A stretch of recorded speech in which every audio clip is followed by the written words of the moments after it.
Hi, everyone. I'm Kim Miller. I am the Executive Director and the founder of FemArt organization. We are a nonprofit that promotes and supports women artists.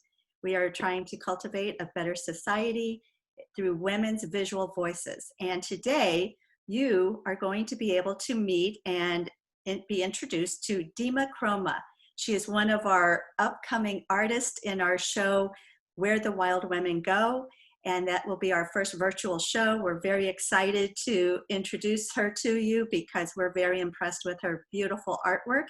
And Dima Kroma is a self-taught artist who teaches us more about how to be passionate about art, and we are going to learn so much from her. So Dima, I would like to ask you our first question, and that is, can you tell us a little bit about your background and when you knew you were an artist? Thank you. I loved art since early childhood.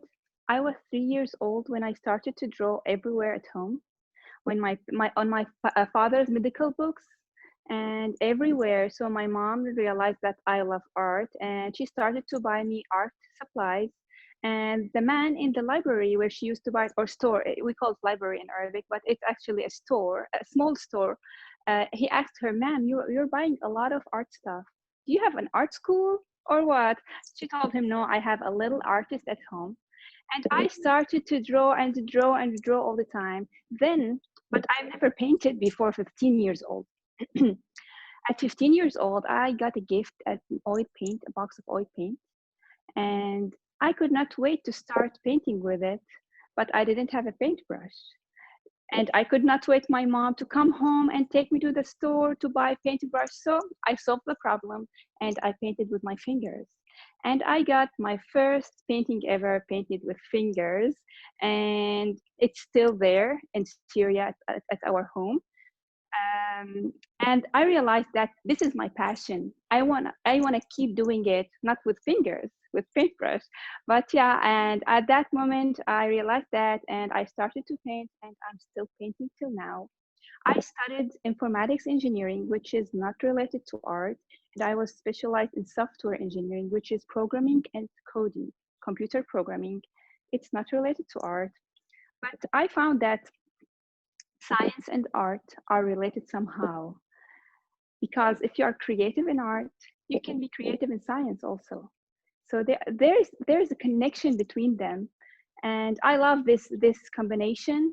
I do websites programming and designing, so I use both art and programming in it.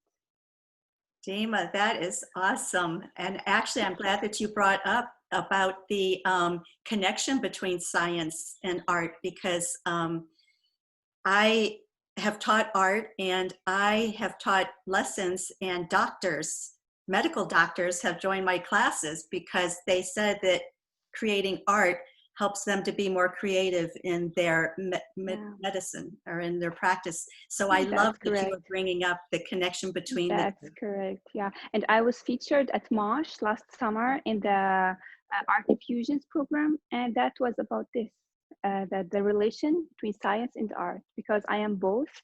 So yeah, and I displayed my paintings there. That is so wonderful. That is great. I also would like to ask you a little bit more about your cultural identity here in Jacksonville, Florida, and how you feel that your art impacts Jacksonville and how it can influence and cultivate a better society here in Jacksonville. I paint to tell stories. These stories can build bridges that cross the barrier of time and place and take people to the Middle East and Syria.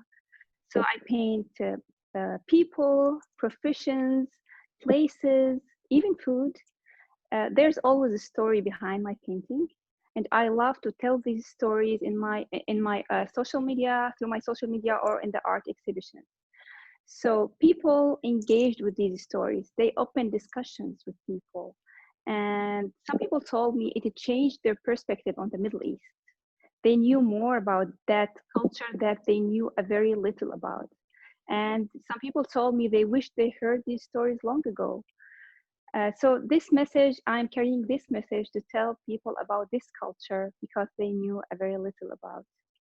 And That, it's working well here in Jacksonville. Some people started to use phrases or words from my stories in their daily life, which is really fun. And when they talk to me, they tell me some words from my stories because there are sometimes I put Arabic words or phrases, certain phrases. So some people are starting to use them too. I love that.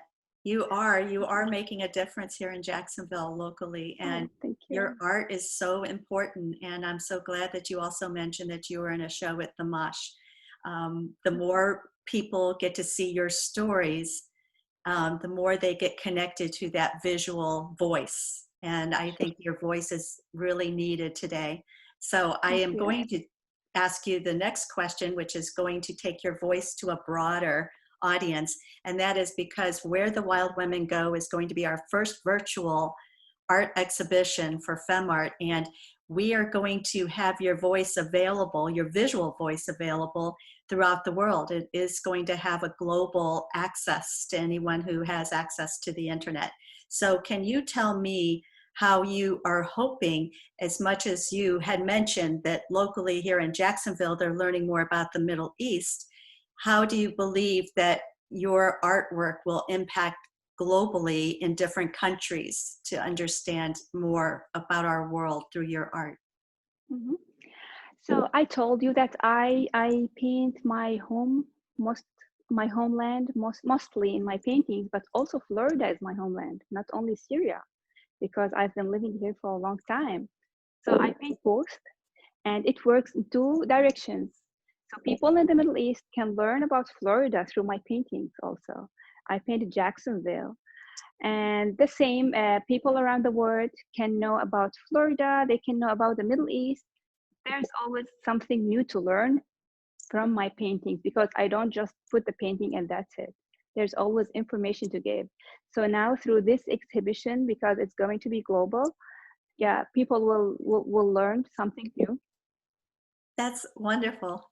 I keep saying that's wonderful because I'm just so impressed with you and just so happy to Thank be you. interviewing you. Thank you. I have really enjoyed getting to know you with our organization and seeing your incredible work, and your visual voice is just, it's it's definitely elevating our cultural identity here in Jacksonville and expanding it. So I really thank you for that. Thank And you. Thanks to you. and I would also like you to explain a little bit about the art piece that is behind you, if you could tell us a little bit about it, just so that Mhm. we can hear one of your stories. Uh-huh. This one is called Echoes of Oud. This musical instrument is called oud. It's kind of like flute or guitar, but Middle Eastern. We have in the Middle East, we have something like the major and minor here in the piano. You know these.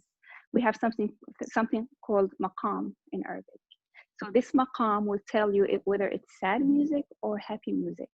The same as major and minor on the piano or in the Western music. So this oud is reminds me of Syria and our weekends when we go to my grandmother's house. Not only my grandmother, a lot of people are like this. I am a small example of the life in Syria. So we go to my grandmother's house. These families gatherings, there's always oud with us. My grandmother used to play this musical instrument very, very well. And we always had this in our evenings on the weekends. The whole family gathered, a big family, especially in summer who are abroad. Everybody come. My grandmother has 7 children and their children, so we're a big family.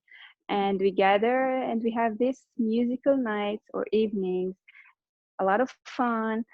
All the kids are playing, some are dancing, some are singing, some are, everyone, every group, every age group are together and accompanied with this musical instrument. And this is in Syria, a lot of people, families have this musical instrument and they love to listen to it. And if someone is talented who could play it, so that's perfect. If there's nobody could play it, they just put some kind of music and the family gathers. Lovely. The composition is really so well done, and it. You mentioned that you're a self-taught artist, and I brought that up at the beginning of this interview. And I too was a self-taught artist until I returned to school, so I can relate to the um, hours and hours that you put into art as a self-taught artist. That Yes. I also took up art at a very young age.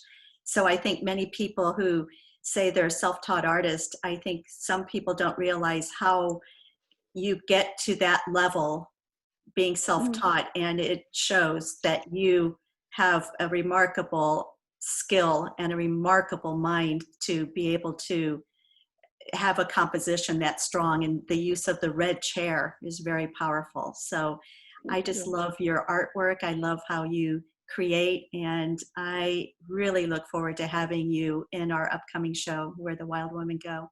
And for Thank my you. final question to close out the interview is a question I ask every artist, and it's about the beverage that you have before you begin your creative process. And I am going to ask you, are you more of a coffee or a tea person? Hmm. A good question. I am a coffee person, a very coffee person. I love coffee so much. And yes, it is what I do before starting artwork and while doing art also. I use oil paint usually in my paintings, sometimes acrylics.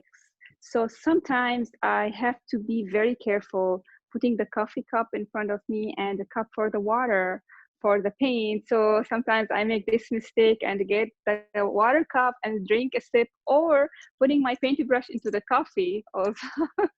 But it doesn't matter. I love that. Coffee, I'm coffee. Even if it has paint, I love coffee. And I've tried coffee with paint before. So yeah, because dipping this paintbrush, then drinking the coffee, yeah, I've tried it before.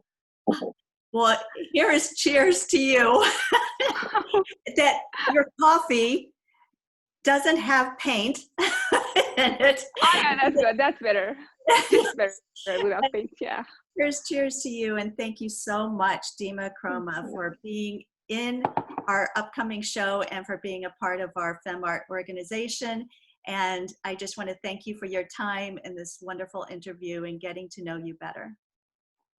Thank you, Kim. I enjoyed it so much. Thank you.